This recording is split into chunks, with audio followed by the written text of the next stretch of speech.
Екіншісі, кім адамдарды кемістіп жүрген болса, ол өзі кемістіп кетеді дейді.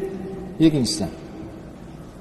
Ана пәленшенің үстінен прикол ұстап, ананы көрдің бе, қара не істеп жүрген, мынау не істеп жатыр, анау не істеп жатыр деп жүрген жерінде прикол қылып жүретіндер бар.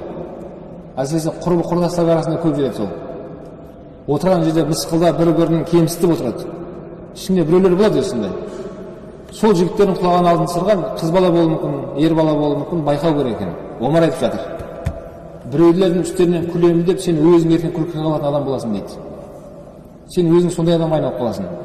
Адамдар сенің үстінен күлетін болады бір уақыт келген кезде. Сол үшін біреудің үстінен күлмей ақ қояйық, біз өзіміздің қатемізді туралауға тырысайық. Бауырлар, мұсылман адам екінші бауырының айнасы деген. Күлмейді. Бәлкім ол айна не істейді сізге? Көмектесіп сізді қатеңізді тауып беріп торлап береді ғой. Дәл сол секілді